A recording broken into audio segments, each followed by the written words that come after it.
Hello everyone, how are you? I am Neeraj Tiwari. Welcome to YouTube listeners, viewers and subscribers. Guys, कैसे हैं आप सब? मैं आशा करता हूँ आप सब स्वस्थ हैं, खूब मस्त हैं और आप सब अपनी तैयारी में पूरी शिद्दत के साथ व्यस्त हैं। तैयारी आप LT ग्रेड की कर रहे हो या फिर आप यूपी में पेट की कर रहे हो या फिर समीक्षा अधिकारी हो, सहायक समीक्षा अधिकारी हो, लोअर PCS हो, SSC हो या फिर बैंकिंग सेक्टर हो या फिर रेलवे डिपार्टमेंट में आप फॉर्म भरे हैं, तो उन सभी के लिए ये क्लास आपके लिए लाभकारी होने वाली है। यहाँ पे हम लोग GK GS से जुड़े हुए क्वेश्चन सॉल्व करेंगे और 5 क्वेश्चंस आपका हिंदी से भी रहने वाला है। आइए क्लास की तरफ चलें। आज 30 तारीख है मित्रों, 30 जुलाई को ये क्लास होने जा रही है और इसमें हम लोग अपना अति महत्वपूर्ण 40 प्रश्न पढ़ने वाले हैं। पहला क्वेश्चन कह रहा, निम्नलिखित में किस स्थान पर महाबोधि टेम्पल कॉम्प्लेक्स जो है स्थित है? महाबोधि मंदिर परिसर कहाँ पे है? बोधगया में है, वाराणसी में है, कोणार्क में है या फिर खजुराहो पे है? मित्रों, अगर महाबोधि मंदिर परिषद की बात करते हैं तो ये बोधगया में है। बोधगया बिहार में पड़ता है, आप समझते ही हैं। तो सही जवाब आप फर्स्ट के साथ लगाना, ए विकल्प अपना राइट आंसर बनाना। आगे चलें। 2 नंबर क्वेश्चन आता है, बहुत प्यारा क्वेश्चन है, बिंबसार। बिंबसार के बाद कौन उत्तराधिकारी बना? अशोक बना, समुद्रगुप्त बना, अजात शत्रु बना या फिर चंद्रगुप्त बना है? तो बिंबसार के बाद जो उसका उत्तराधिकारी बनेगा मित्रों, उसका पुत्र बनेगा और पुत्र कौन है? अजात शत्रु है। तो विकल्प आप अजात शत्रु के साथ लगाओ, second is the right answer बनाओ। आगे चलते हैं। 3 नंबर प्रश्न आता है, आपसे कह रहा है मराठी योद्धा शिवाजी के पिताजी कौन थे? विकल्प में शाह जी हैं, पेशवा हैं, संभाजी हैं और नाना जी का विकल्प आपके सामने दिया गया। शिवाजी के पिताजी का नाम पूछा गया मित्रों, आप भी जानते हैं शिवाजी के जो फादर थे उनका नाम शाह जी था। क्या नाम था? शाह जी था। शाह जी भोसले बहुत शक्तिशाली व्यक्ति थे मित्रों, आप समझते होंगे ना। तो विकल्प आप फर्स्ट के साथ लगाना। अगला क्वेश्चन 4 नंबर आता है, आपसे पूछा गया 1857 के विद्रोह के दौरान भारत का गवर्नर जनरल कौन था? बैटिंग था, कैनिंग था, वेलिंगटन था या फिर इनमें से कोई नहीं? मित्रों, 1857 का जब प्रसिद्ध विद्रोह हुआ उस टाइम जो है भारत में जो गवर्नर जनरल था वो कैनिंग था। कैनिंग। तो आप इन विकल्पों में कैनिंग के साथ आंसर्स लगाओगे। आगे चलते हैं। 5 नंबर क्वेश्चन बहुत प्यारा प्रश्न है, आपसे कह रहा है इनमें से नहीं, आपसे कह रहा है इनके साथ भारत में ब्रिटिश को फ्रांसीसी चुनौती का अंत हुआ? प्लासी के युद्ध के साथ, बक्सर के युद्ध के साथ, वांडीवास के युद्ध के साथ या फिर श्रीरंगपट्टनम के युद्ध के साथ? किसके साथ भारत में ब्रिटिश को फ्रांसीसी चुनौती का जो है अंत मिल जाता है? तो वांडीवास का युद्ध होता है मित्रों, उसके साथ भारत में अंग्रेजों ने फ्रांसीसी चुनौती का अंत कर दिया। विकल्प आप यहां जो वांडीवास के साथ लगाना, सेकंड नहीं third is the right answer बना लेना।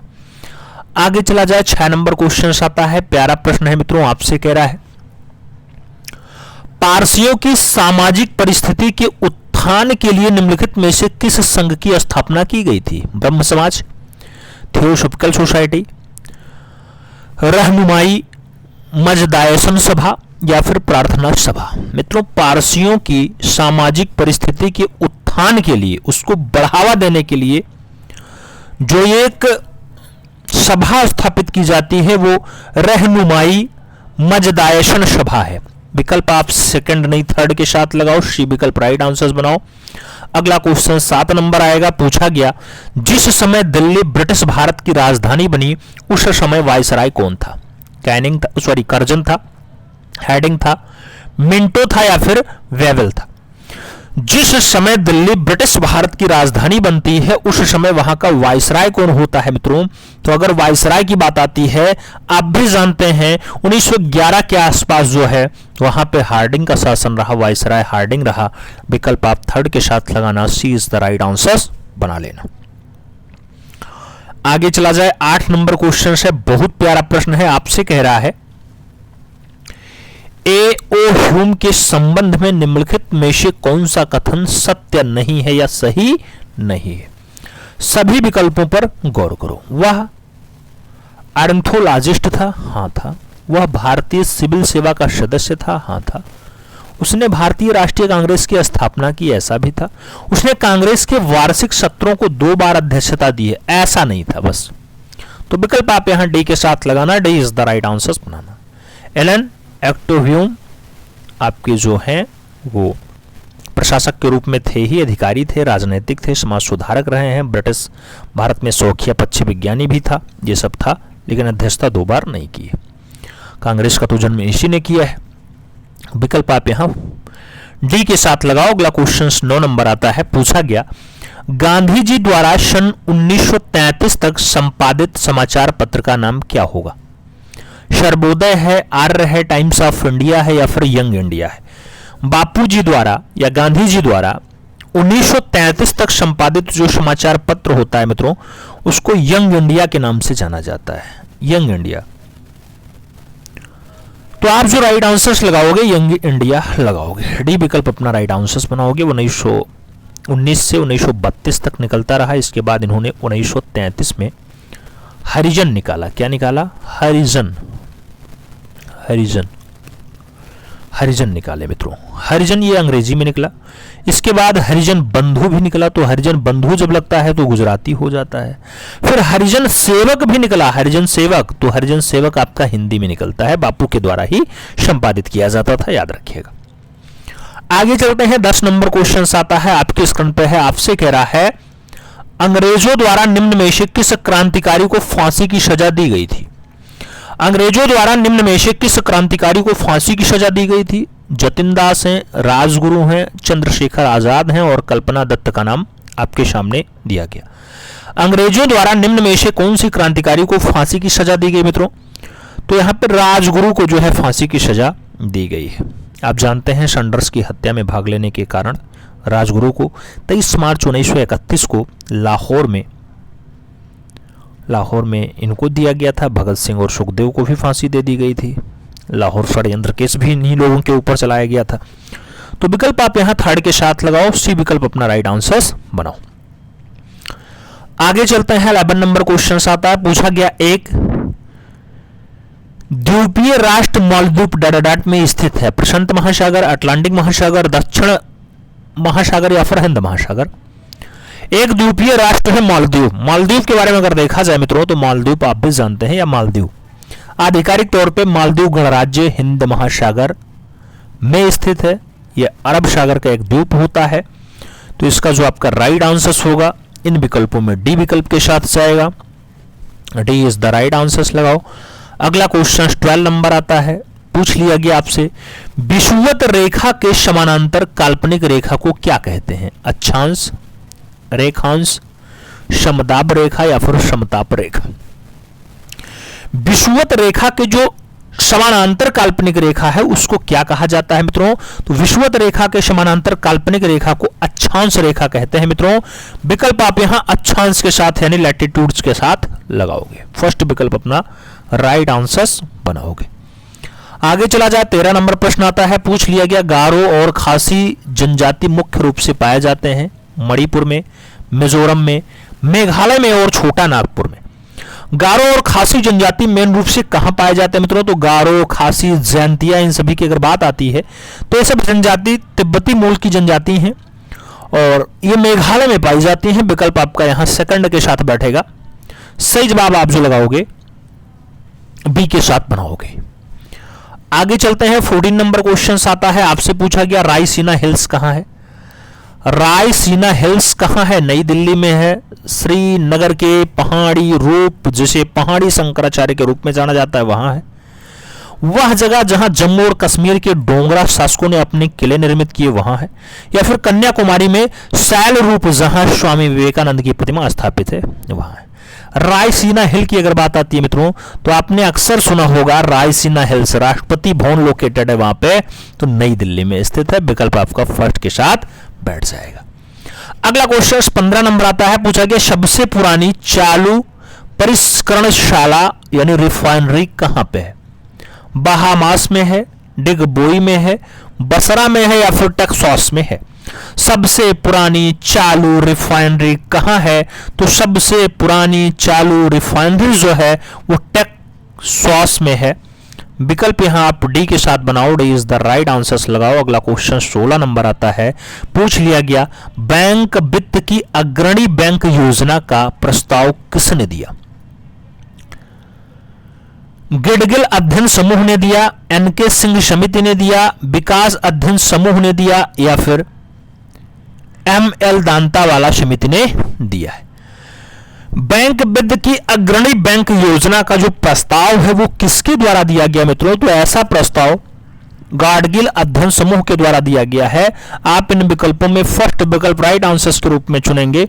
आप भी जानते हैं गाडगिल अध्ययन समूह की सिफारिश के आधार पर 1969 के आसपास जो है लीड बैंक योजना शुरू होती है, एलबीएस योजना। इसे आरबीआई द्वारा ग्रामीण क्षेत्रों में बैंकिंग सुविधा उपलब्ध कराने के लिए एक क्षेत्रीय दृष्टिकोण के रूप में स्टार्ट किया गया था।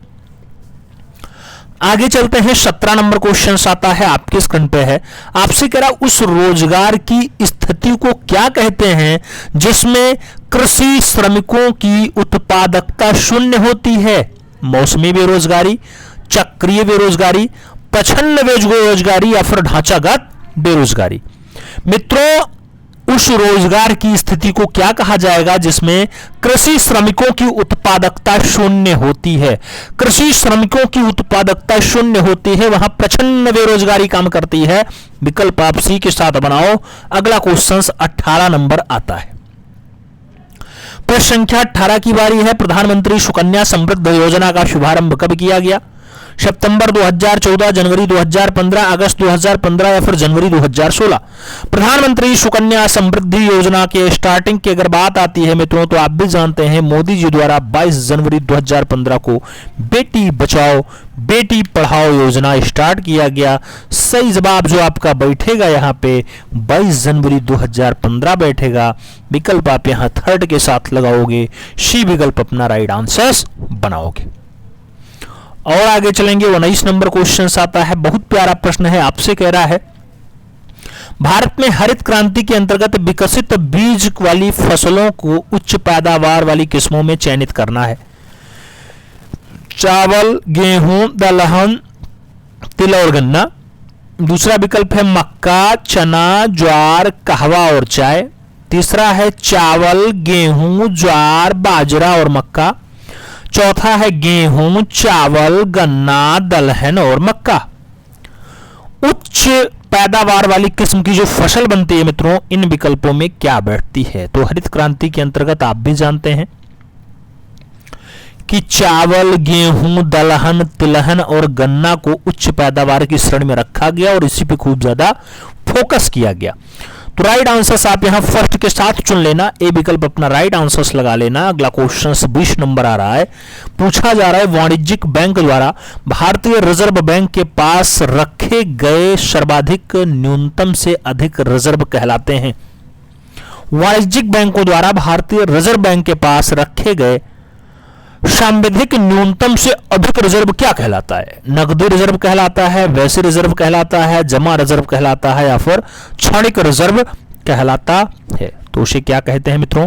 वाणिज्यिक बैंक द्वारा आरबीआई के पास अगर रखा गया है तो उसे सर्वाधिक न्यूनतम से अधिक रिजर्व कहते हैं, यानी नकदी रिजर्व कहा जाएगा। तो जो राइट आंसर होगा फर्स्ट विकल्प के साथ जाएगा। अगला क्वेश्चन आएगा 21 नंबर होगा, प्यारा प्रश्न होगा।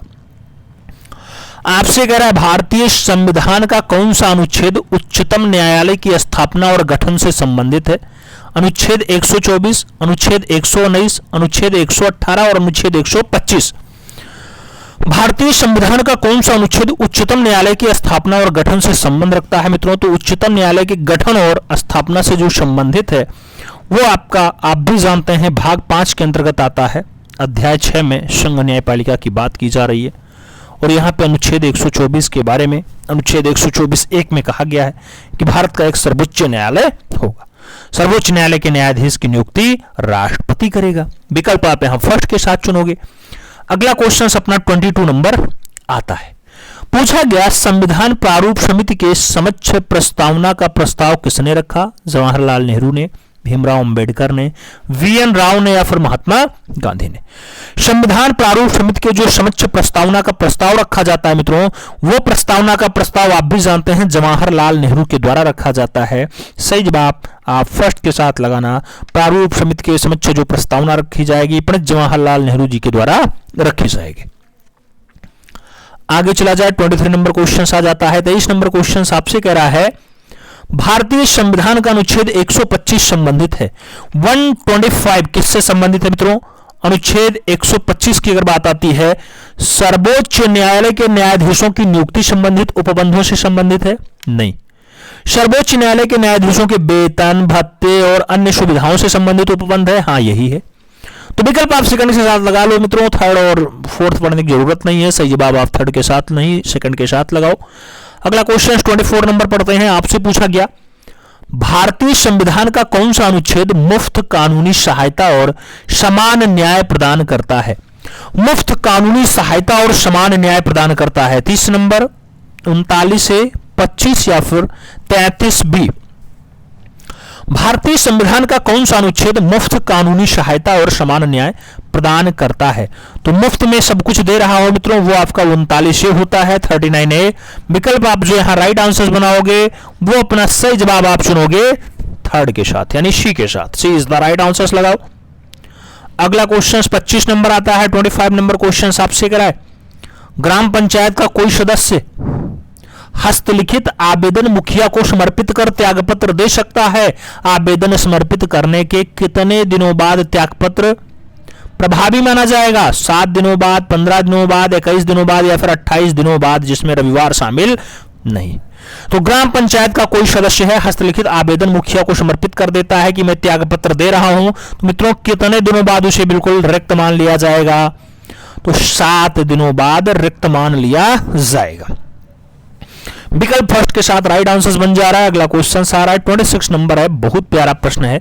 आपसे कह रहा है मित्रों निम्नलिखित में से कौन सा एक लिंग संचारी रोग नहीं है? लिंग संचारी रोग, एड्स नहीं है, अमीवाइसिस नहीं है, गोनोरिया नहीं है और सिफिलिस नहीं है। आपको बताना है लिंग संचारी रोग इनमें से कौन सा नहीं है मित्रों। तो अमीवियस एक जो है अमीबा पेचिस कहा जाता है, यह दूषित पानी से होता है, यही नहीं है। विकल्प आप बी के साथ लगाओ, B is the right answer बनाओ। अगला क्वेश्चन 27 नंबर पे चलते हैं। 27 नंबर क्वेश्चन है, आपसे कह रहा है पाचन क्रिया में प्रोटीन निम्नलिखित में से किस पदार्थ में बदल जाते हैं? वसा अम्ल में, ग्लूकोज में, अमीनो अम्ल में या फिर यव शर्करा में यानी माल्टोस में। पाचन क्रिया में प्रोटीन जो है किस पदार्थ में बदल जाते हैं? तो पाचन क्रिया में प्रोटीन जो है आप भी जानते हैं अमीनो अम्ल में बदल जाते हैं। तो आप विकल्प जो यहां लगाओगे वो सी के साथ लगाओगे, सी विकल्प आपका राइट आंसर होगा। अगला क्वेश्चन 28 नंबर आएगा। 28 नंबर क्वेश्चन कह रहा है सहसंयोजी बंध में परमाणु इलेक्ट्रॉन क्यों साझा करते हैं? एक आदर्श गैस इलेक्ट्रॉन विन्यास प्राप्त करने के लिए, अपने परमाणु संख्या को बढ़ाने के लिए, आयन बनने और एक दूसरे को आकर्षित करने के लिए या फिर अधिक ध्रुवीय बनने के लिए। सहसंयोजी बंध में परमाणु इलेक्ट्रॉन क्यों साझा करते हैं? तो परमाणु इलेक्ट्रॉन इसलिए साझा करते हैं एक आदर्श गैस इलेक्ट्रॉन विन्यास प्राप्त करने के लिए। विकल्प आप यहां फर्स्ट के साथ लगाओगे, ए विकल्प आप पर राइट आंसर हो जाएगा। 29 नंबर क्वेश्चन पे चला जाएगा। आपसे पूछा गया अपने चेहरे को उसके उसके सामान्य आकार से 4 गुना बड़ा और सीधा प्रतिबिंब के रूप में दिखाने के लिए एक लड़की को 120 सेंटीमीटर त्रिज्या वाले एक अवतल गोलाकार दर्पण के सामने कितनी दूर खड़ा रहना होगा? 4 गुना दिखाना है मित्रों। दर्पण से 40 सेंटीमीटर दूरी पे, दर्पण से 45 सेंटीमीटर दूरी पे, दर्पण पे 50 सेंटीमीटर दूरी पे या फिर 65 सेंटीमीटर दूरी पे कितना दूर जाना होगा? तो मित्रों F बराबर R/2 होता है। R यहाँ 120 दिया गया बाई 2, तो ये 60 सेंटीमीटर आएगा। आवर्धन M = 4 होता है, आप भी समझते हैं। तो M = -V/U होता है।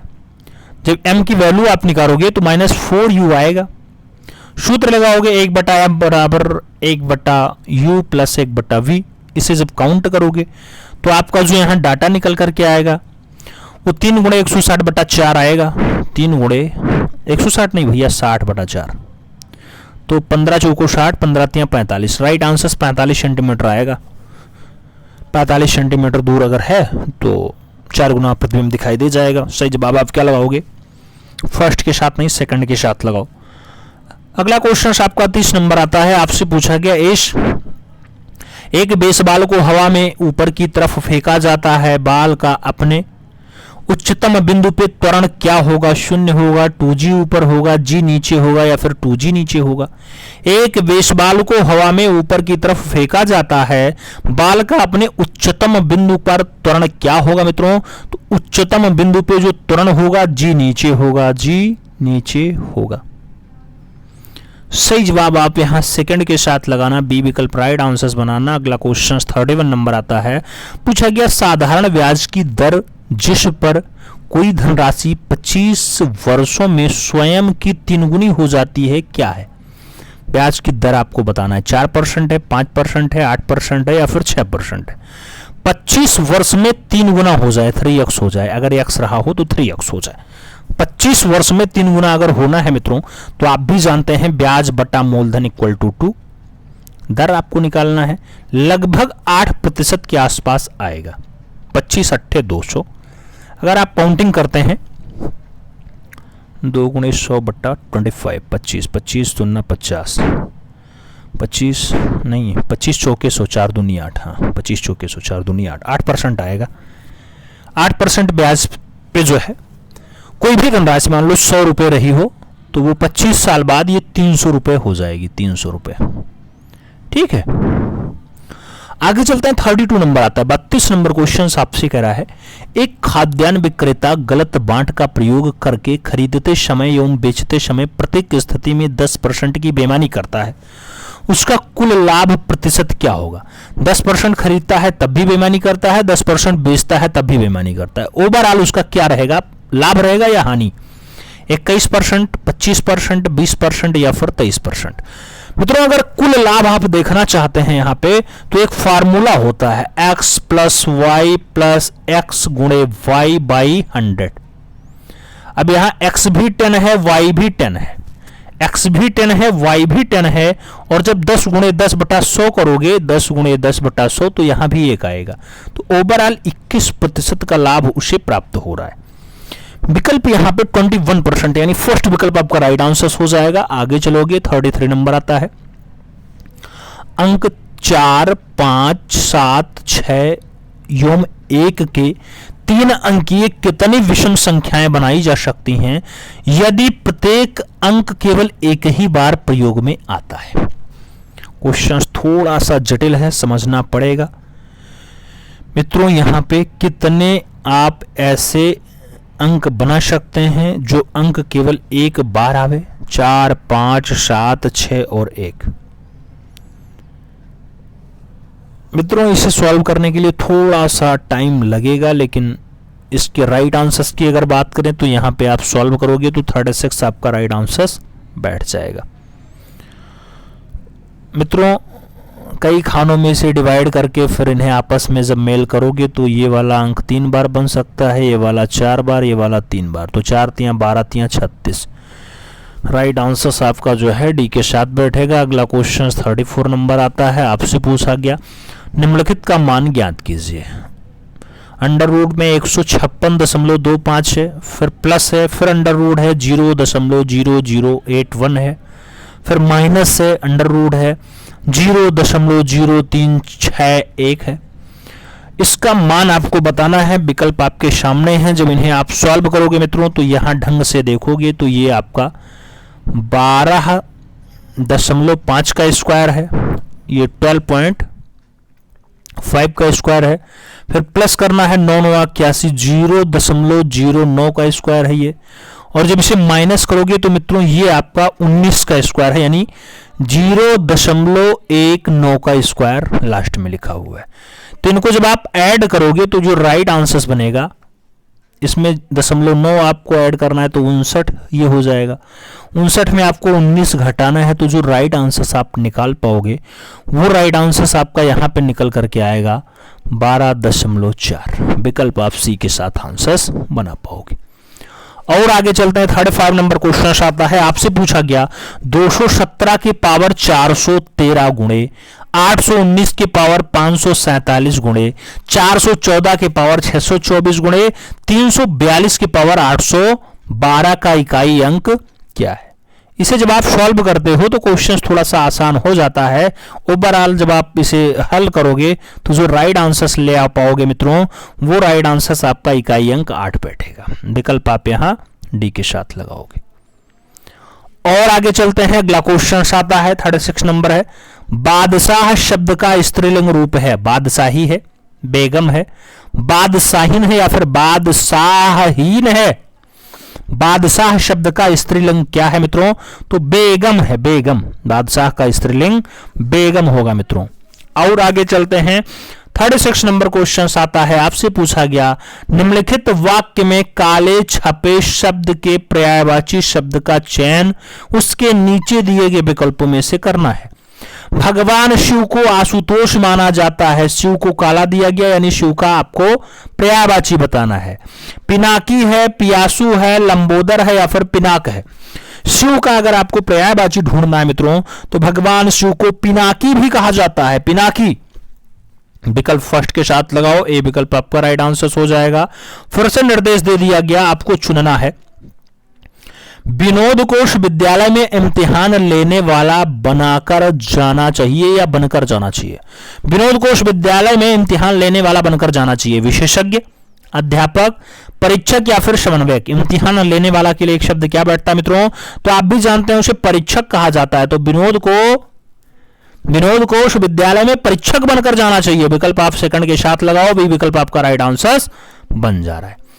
अगला क्वेश्चन अगर देखा जाए मित्रों तो आपसे 39 नंबर कह रहा है किस क्रमांक में वाग वैभव का संधि विच्छेद सटीक है। वाग वैभव, वाग प्लस वैभव, वाक प्लस वैभव, वाक प्लस वैभव या फिर वाग प्लस वैभव। वाग वैभव का जो सही संधि विच्छेद है वो क्या है मित्रों, तो यहां पे वाक वैभव होगा, वाक, वाक। विकल्प आप यहां थर्ड के साथ लगाना, सी विकल्प अपना राइट आंसर बनाना। अगला क्वेश्चन आता है, कूप मंडूक होना मुहावरे का आशय क्या होता है। कूप मंडूक होना यानी अत्यंत सीमित ज्ञान होगा, कुएं में गिरना, घर से बाहर घर में रहना या फिर बहरा होना। मित्रों कूप मंडूक का मतलब हो गया अत्यंत सीमित ज्ञान होना। विकल्प आप फर्स्ट के साथ लगाना, ए विकल्प आपका यहां पर राइट आंसर बैठ जाएगा। तो इस टाइप से आपने 40 क्वेश्चन सॉल्व किया है मित्रों। आपका कितना क्वेश्चन सही गया ईमानदारी पूर्वक बताइएगा। चैनल पर नए हैं तो सब्सक्राइब करिएगा, बेल आइकन जरूर प्रेस करिएगा जिससे नोटिफिकेशन आपको समय से मिले और आप चैनल का भरपूर लाभ समय से प्राप्त करते रहे। मिलते हैं शो में, तब तक के लिए दिल से सैल्यूट। जय हिंद।